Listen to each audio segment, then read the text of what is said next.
কোরআনের ব্যাপারে সচেতন করেন। এদেশের মানুষ তো কোরআনকে হৃদয় দিয়ে ভালোবাসে।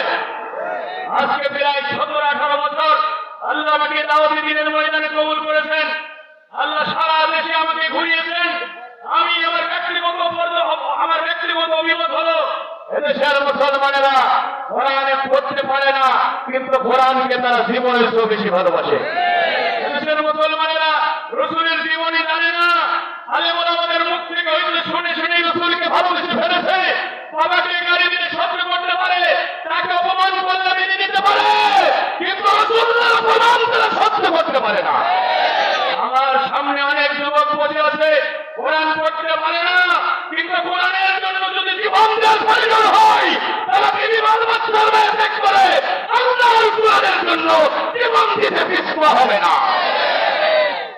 এমন যুবক আছে না নাই? কিন্তু কোরআনের জ্ঞান না থাকার কারণে মনের অশান্তিই তারা কোরআনের দুশমনদের সাথে হাত মিলিয়েছে। শুধু কোরআনের জ্ঞান না থাকার কারণে, কোরআনের প্রতি ভালোবাসার ঘাটতি। এজন্য কোরআন শেখার জন্য আমরা রাজি আছি ভাইরা আমার। কোরআনের মজলিসে আমরা বসবো, কোরআন জানার চেষ্টা করবো, বোঝার চেষ্টা করবো। ভাইরা আমার, যেখানেই কোরআনের মাহফিল হবে সেখানে আমরা শুনে যাব। আল্লাহ পাক কোরআন স্পষ্ট বলেন, ফাসআলু আহলা যিকরি ইন কুনতুম লা তা'লামুন। যদি তুমি না জানো, যারা জানে তাদের কাছ থেকে জেনে নাও। এই ঘোষণা কার? আল্লাহ।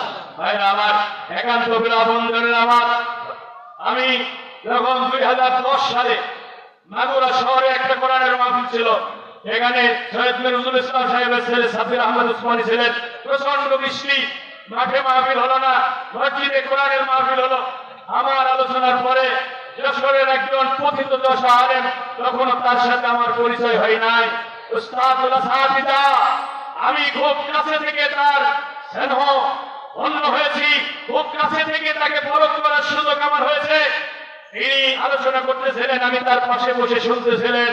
একটার পর একটা কোরআনের হাতে হাত করে তিনি বলতেছিলেন, আর আমি আল্লাহর কাছে বলছিলাম, আল্লাহ আমি তো তোমার এক গুণাগার, অযোগ্য গোলাম, কোরআন হাদিসের জ্ঞান আমার কিছুই নাই। ও আল্লাহ, আমি যদি এভাবে কোরআন দিয়ে বলতে পারতাম। আমি রাতের বেলা ওই ঢাকা রোডে গিয়ে দাঁড়ালাম। তিনি আমাকে বললেন, ভাই কোথায় যাবেন? আমি বললাম, শ্বশুর বাড়ি যশোরে যাবো। বললেন, আমিও যশোরে যাবো, চলো। একসাথে গেলাম। তারপরে গিয়ে দেখি উনি যে মহল্লায় থাকে, আমার শ্বশুর বাড়ি ওই মহল্লায়। ভাইরা আমার, ওনার স্বর্ণপন্ন হলাম, ওনার কাছে বসতে লাগলাম। ভাইরা আমার, এত মুহাক্কিক আলেম আমার জীবন আমি খুব কম দেখেছি।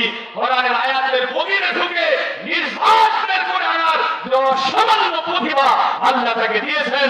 আমি আমার উস্তাদের স্মরণাপন্ন হয়েছি, তার কাছ থেকে কোরআন বোঝার যতটুকু সুযোগ পেয়েছি। ভাইরা আমার, আমি আপনাদের কাছে বলতে চাই যে কোরআন ছাড়া বাঁচার কোনো উপায় মুসলিম উম্মাহর নাই। ভাইরা আমার, দেখেন রাসূলুল্লাহ বলেন, মান ক্বারাআল কোরআন ফাস্তাজহারাহু ওয়া হাল্লা হালালাহু ওয়া হারামা হারামাহু আদখালাহু আল্লাহুল জান্নাহ। যে ব্যক্তি কোরআন পড়বে, কোরআনকে বিজয়ী করার জন্য চেষ্টা করবে, কোরআন যেটাকে হালাল করেছে হালাল হিসাবে মানবে, কোরআন যেটাকে হারাম করেছে হারাম হিসাবে মানবে, আদখালাহু আল্লাহুল জান্নাহ, সেই ব্যক্তি সরাসরি আল্লাহর জান্নাতে চলে যাবে। কোরআন পড়বে, কোরআনকে বিজয়ী করার জন্য চেষ্টা করবে। অন্য হাদিসে আল্লাহ বলেছে, মান জাআলা আমামাহু ওয়াদাহু ইলাল জান্নাহ, যে ব্যক্তি কোরআনকে সামনে রাখবে। আর এখানে বলছে ফাস্তাজহারাহু, কোরআনকে বিজয়ী করার জন্য চেষ্টা করবে।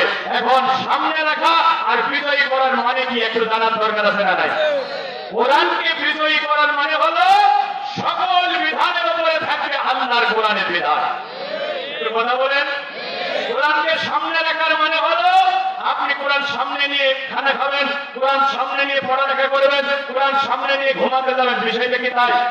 কোরআন সামনে রাখার মানে হলো আপনার জীবনের প্রতিটা দিক বিভাগ পরিচালনা করবেন আল্লাহর কোরআনের বিধানের আলোকে।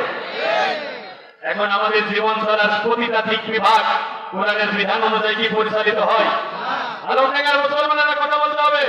সকল বিধানের উপরে কি আমরা আল্লাহর কোরআনের বিধানকে বিজয়ী অবস্থায় রাখতে পেরেছি? না। এখন কোরআনকে আমরা সকল বিধানের উপরে বিজয়ী করতে পারি নাই। এখন কোরআন পিছনে আর মানুষের তৈরি করা বিধান এখন আমাদের সামনে। কথা বলেন ঠিক কিনা? দেখেন কোরআন আমরা কিভাবে রাখছি। কোরআন আমরা তেলাওয়াত করি, আলমারিতে যত্ন করে রেখে দিই। মসজিদের মেম্বারে কোরআন রেখে দিই। এখন আলমারিতে যত্ন করে রেখে দেওয়ার জন্য, মসজিদের মেম্বারে কোরআন রাখার জন্য কি আল্লাহ কোরআন নাযিল করেছে? লিতাহকুমা বাইনান নাসি বিমা আরাকাল্লাহ, কোরআন আল্লাহ নাযিল করেছে। এই কোরআন দিয়ে রাসূল মানুষের মাঝে ন্যায় বিচার প্রতিষ্ঠা করবে। এখন কোরআন দিয়ে কি বিচার ফয়সালা হয়? কথা বলতে হবে।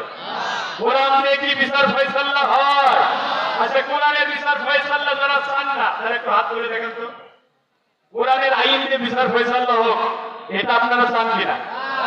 যারা চাই না তারা ঈমান নিয়ে কবরে যেতে পারবে না। কোরআনের বিচার ব্যবস্থা যারা চাই না, এখন দেখেন এই যে চশমাটা আমার হাতে আছে, চশমা আমরা কেন ব্যবহার করি? চোখে দেখতে যারা একটু কম দেখে তারা চশমা ব্যবহার করে। মোটরসাইকেল চালানোর সময় ধুলাবালি চোখে যেতে পারে, পোকামাকড় চোখে যেতে পারে, এই জন্য চশমা ব্যবহার করে। এখন চশমাটা আমার চোখে আছে, আমার কান চুলকাইতেছে, এই চশমার ডানটি দিয়ে কান চুলকানো যাবে কিনা? কথা বলেন, যাবে না? এই যে কানটা চুলকাই দিলাম। এখন তাই বলে কি আপনি ওই যে আলিপুদ্দিন রোডে গিয়ে ইয়াসিন চশমা ঘরে গিয়ে বলবেন, ইয়াসিন ভাই আমার একটা কান চুলকানোর জন্য চশমা দেন তো? এই কথা কে বলবে? তার মানে চশমার আসল কাজ কান চুলকানো নয়, কিন্তু প্রয়োজনের তাগিদে চশমার ডানটি দিয়ে কান চুলকানো যাবে। কোরআনের আসল কাজ শুধু তেলাওয়াত করা নয়, কোরআনের আসল কাজ শুধু ছেলেমেয়ের বিয়ে পড়ানো নয়। কোরআন দিয়ে আপনি ওয়াসিয়ত করবেন, এই জন্য আল্লাহ কোরআন নাযিল করে নাই। কোরআন আল্লাহ নাযিল করেছে এই সমাজ থেকে সকল প্রকার যৌন নির্যাতনের মূলোচ্ছেদ করে একটি ন্যায় ইনসাফ ভিত্তিক সমাজ বিনির্মাণের জন্য দরবার ইলাহি থেকে কোরআন এসেছে। কথা বলুন ঠিক কিনা? এখন ওই যে কোরআন যে কাজে ব্যবহৃত হওয়ার কথা ছিল, ওই কাজে কোরআনকে ব্যবহার না করে এখন কোরআন দিয়ে আমরা ছেলে মেয়ের বিয়ে করাই, দিন ভোটারাই, এখন কোরআন দিয়ে বাপের কুলখানি অনুষ্ঠান বাস্তবায়ন করি। কথা বলুন ঠিক কিনা? আসল কাজে কোরআন নাই, মানে চশমা দিয়ে চশমা চোখে দেখার কাজে ব্যবহার না করে এখন চশমার ডানটি দিয়ে আমরা কান চুলকাচ্ছি। যার কারণে সারা দুনিয়ার মুসলমানেরা আজকে ফুটবলের মতো লাথি খাচ্ছে। খুন, ধর্ষণ, রাহাজানি, ছিনতাই এমন কোন অপকর্ম নাই যে আমাদের সমাজে সংগঠিত হচ্ছে না। আমার অথচ রাসূলুল্লাহ কোরআন দিয়ে এমন একটা সমাজ বিনির্মাণ করলেন, একজন সুন্দরী তন্বী তপস্বিনী বিদুষিনী অষ্টাদশী সুদর্শনা সোনানা রমণী হাজরা থেকে থানা থেকে হাজরা মাহমুদ পর্যন্ত একাকি হেঁটে গেছে, দিনের আলোতে গেছে, রাতের আধারে গেছে। ওই সুন্দরী রমণীর অন্তরে, ওই সুন্দরী রমণীকে কোন যুবক ধর্ষণ করে থাক একটি দিকে দুঃসাহসিকতা দেখাতে পারে নাই। একজন ধনাঢ্য ব্যবসায়ী কোটি টাকা ব্যাগে ভরে রাতের আধারে হেঁটে গেছে, দিনের আলোতে হেঁটে গেছে, তার অন্তরের ভিতরে একমাত্র আল্লাহ ছাড়া কোন চোর ডাকাতের ভয় তার কলিজার ভিতরে ঢোকে নাই। দেখেন, আল্লাহ রাসূল দুনিয়া থেকে ওফাত হয়ে গেলেন, কোরআনের একটা সমাজ নির্মাণ করে আল্লাহ রাসূল দুনিয়া থেকে ওফাত হয়ে গেলেন। হযরত আবু বকর প্রধান বিচারপতির আসনে প্রধান, হযরত আবু বকর খেলাফতের আসনে অধিষ্ঠিত হলেন, আর হযরত ওমরকে মদিনার প্রধান বিচারপতির আসনে বসায় দিলেন। 1 বছর পার হয়ে গেছে, ওমরের আদালতে একজনও কোনো মামলা মোকদ্দমা নিয়ে হাজির হয় না। সুবহানাল্লাহ বলবেন না? কয় বছরে? 1 বছরে ওমরের আদালতে একটা মামলা চাই নাই। হযরত ওমর বিস্ময়ে হতবাক হয়ে আবু বকর রাদিয়াল্লাহু তাআলা আনহুর কাছে গিয়ে বলতেছেন, ইয়া খলিফাতু রাসূলুল্লাহ সাল্লাল্লাহু আলাইহি সাল্লাম, 1 বছর হলো প্রধান বিচারপতির দায়িত্ব দিয়েছেন, কিন্তু আমার আদালতে তো একটা মামলা নিয়েও কেউ আসে না। এইরকম বিচারপতির দায়িত্ব নিয়ে লাভটা কি? এখন হযরত আবু বকর বলছেন, ওমর এমনটি হওয়ার পিছনে কি কারণ বলে তুমি মনে করো? হযরত ওমর বলতেছেন, ইয়া খলিফাতু রাসূলুল্লাহ সাল্লাল্লাহু আলাইহি সাল্লাম, 1 বছরে আমার আদালতে কেউ মামলা নিয়ে আসে না, কেউ বিচার প্রার্থী হয়ে আসে না, কারণ আমরা এমন একটা দিন গ্রহণ করেছি, আদিন হুমুন নাসিহা, যে দিনের ভিত্তি হলো একে অপরের কল্যাণ কামনা করা। এখানে কেউ কারো অকল্যাণ চাই না, সবাই সবার কল্যাণ কামনা করে, সবাই সবার ব্যথায় ব্যথিত হয়, সবাই সবার দুঃখে দুঃখিত হয়, সবাই সবার বিপদে ফাঁসে গিয়ে দাঁড়ায়।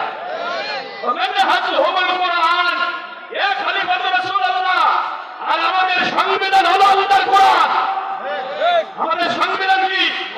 মুসলমানের আওয়াজ দিয়ে বলতে হবে আমাদের সংবিধান কি? হযরত ওমর বলতেছেন আমাদের সংবিধান হলো আল্লাহর কোরআন। ওয়ামালুহুম আমিরু বিল মারুফ ওয়া নাহাউ আনিল মুনকার। আর আমাদের কর্মসূচি হলো মানুষকে সৎ কাজের আদেশ করা, অসৎ কাজ থেকে ফিরাইয়া রাখা। আমাদের সামনে যখন কোন অন্যায় সৎ কাজ হয় আমরা দুই হাতে সেটা প্রতিরোধ করি, আর আমরা সবাই ভালো কাজের জন্য মানুষকে আহ্বান করি। এই যে জাতির ম্যানিফেস্টো, এই যে জাতির কর্মসূচি, সেখানে অন্যায় অপকর্ম মামলা হামলা হবে কেমনে? বলুন সুবহানাল্লাহ। এমন একটি কোরআনী সমাজ আপনারা চান কিনা? আওয়াজ দিয়ে বলতে হবে মুসলমান, এমন একটি কোরআনী সমাজ আপনারা চান কিনা? স্বাধীনতার 54 বছর পার হয়ে গেছে, এদেশের রাষ্ট্র ক্ষমতায় যারা এসেছে সবাই নিজেদেরকে মুসলমান বলে দাবি করেছে, কিন্তু আল্লাহর কোরআনের আইন দিয়ে তারা রাষ্ট্র পরিচালনা করে নাই। আল্লাহর কোরআনের আইন দিয়ে তারা বিচার পরিচালনা করে নাই। স্বাধীনতার 54 বছর পরে একটি অনুকূল পরিবেশ তৈরি হয়েছে। একবার দেশে আমরা আল্লাহর কোরআনের শাসন দেখতে চাই। যারা কোরআনের শাসন দেখতে চান হাত তুলে গেড়ে দেন।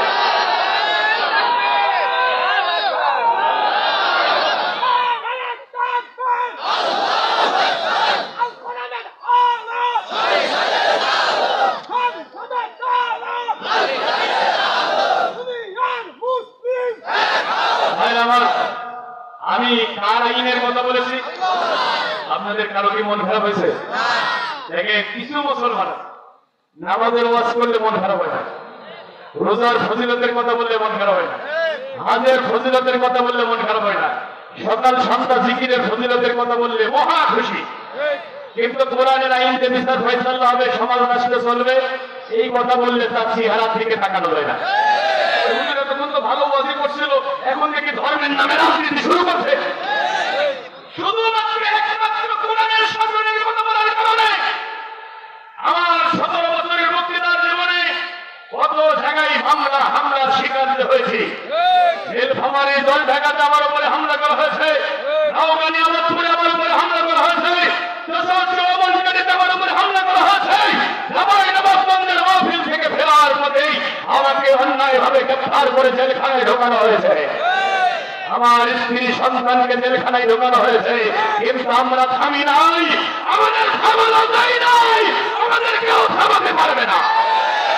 যতদিন মানবরচিত মতাদর্শের আহ্বানকে সৎ করে এবং আমরা কোরআনকে বিজয়ী করতে পারবো। আমাদের প্রথম মামলা দিয়ে হামলা করে মেশিন গানের বুলেট চালিয়ে পথের মধ্যে ঝরিয়ে একটু নিবান থাকবো, থামানো যাবে না, যাবে না, যাবে না।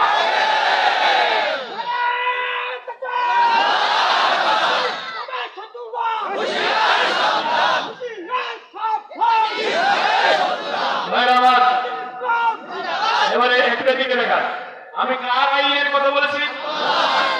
আল্লাহর আইন আমাদের দেশে চালু হোক, এটা সবাই চাই না? কাবার রবের কসম, কাবার রবের কসম, কাবার রবের কসম, আল্লাযী নাফসি বিয়াদিহি, এ রবের ফজল মুঠির মধ্যে রয়েছে। আমি হাসান আল মামুনের জীবন। কেউ নামাজ পড়বে, কেউ রোজা করবে, কেউ হজ করবে, কেউ জিকির করবে, মসজিদ মাদ্রাসার খেদমত করবে, কিন্তু কোরআনের আইন দিয়ে সমাজ রাষ্ট্র পরিচালিত হবে।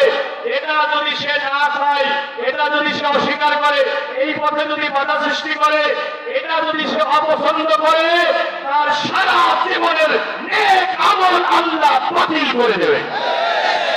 আমার এই চ্যালেঞ্জ যদি কেউ গ্রহণ করতে পারে, আমি জীবনে আর ওয়াজ করবো না। কোন মুফতি, কোন মুহাদ্দিস, কোন মুফাসসির, কোন দ্বীনের ফকিহ আলেম যদি আমার এই চ্যালেঞ্জ গ্রহণ করতে পারে, জীবনে কোনদিন আর আমি ওয়াজের মঞ্চে উঠবো না।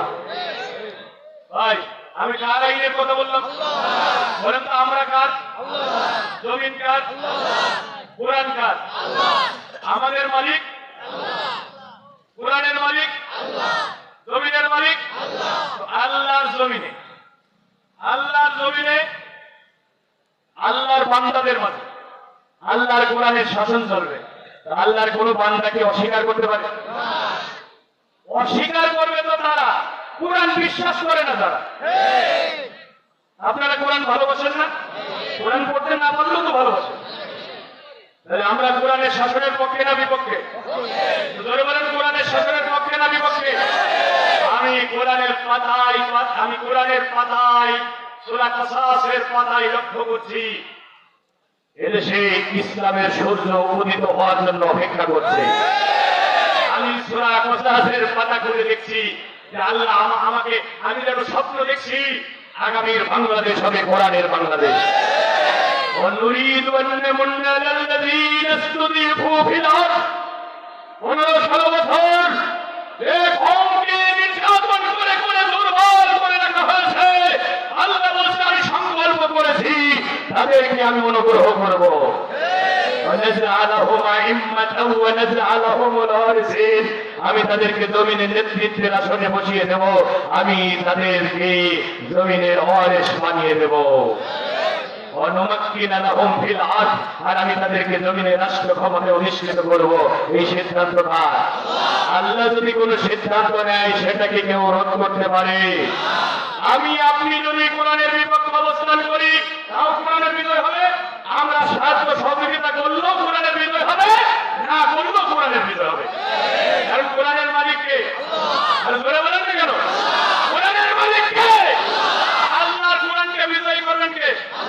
আমরা সাথে থাকলেও কোরআন বিজয় হবে, না থাকলেও বিজয় হবে। বরং যারা বিরোধিতা করবে তারা ধ্বংস হয়ে যাবে। ভাই, কেউ যদি কোরআনের শাসন না চায়, অপছন্দ করে না, ভাই কেউ যদি কোরআনের শাসন পছন্দ না করে তাহলে তার সব আমল বাতিল হয়ে যাবে, সে বেঈমান হয়ে যাবে। এখানে একটা কোরআন থাকলে ভালো। সূরা মুহাম্মদ আয়াত নম্বর 8 এবং 9। আয়াত নম্বর কত? 8 এবং 9। দলিল ছাড়া জমির দাম নাই, দলিল ছাড়া বক্তার বক্তৃতার দাম নাই। আল্লাযীনা কাফারু ফাতাসাল্লাহু ওয়া আযাল্লা আমালহুম। যারা কুফরি করেছে আল্লাহ বলেন তাদের জন্য রয়েছে চরম দুর্ভোগ, আমি তাদের জীবনে সব নেক আমল বাতিল করে দেব। এই ঘোষণা কার? কেন বাতিল করবেন? ذلك بأنهم كرهوا ما أنزل الله وأحبط أعمالهم। এই কারণে আমি আল্লাহ ওদের কাফের বানিয়ে দেব, ওদের নেক আমল বাতিল করে দেব। ঠিক আছে? কারণ কি? কারণ হলো আমি যে কোরআন নাযিল করেছি এই কোরআনের আইন ওদের পছন্দ হয় না। আইয়ো শব্দের অর্থ কি? অপছন্দ। আইয়ো শব্দের অর্থ কি? শুধু কোরআনের শাসন পছন্দ করে নয়, কাফের আমল বাতিল। একটা আমল না, সব আমালহম। আমি তো আরবি কি আমার ওপরে ভালো জানি না, আমার ভাইরা ভালো জানেন। ভাইরা আমার বহু বছর ব্যবহার করেছেন আল্লাহ। একটা আমল না, যত নেক আমল সে করেছে সব বাতিল করে দেবেন কে? তাহলে কোরআনের পক্ষে না বিপক্ষে? জোরে বলেন, জোরে বলেন, আওয়াজ দিয়ে বলেন, চিৎকার করে বলেন, কোরআনের পক্ষে না বিপক্ষে? কোরআনের শাসনে দেশে চালু হোক, পক্ষে না বিপক্ষে? আল্লাহ আমাদের হাতগুলো কবুল করুন। আল্লাহকে দেখাই দেন, আল্লাহকে দেখাই দেন। আল্লাহ, আল্লাহ এই হাতগুলো তুমি কোরআনের মিছিলে কবুল করো। আল্লাহ এই মাদ্রাসা যারা পরিচালনা করে তাদের আধারে দিনের আলোতে তোমার কোরআনের বাণী প্রচার করার জন্য এই মাদ্রাসায় যারা খেদমত করে, সময় দেয়, শ্রম দেয়, বুদ্ধি দেয়, মেধা দেয়, আল্লাহ সকলের খেদমত, সকলের সহযোগিতা তুমি কোরআনের জন্য কবুল করো। আগামীর বাংলাদেশকে আল্লাহ তুমি কোরআনের বাংলাদেশ বানিয়ে দাও।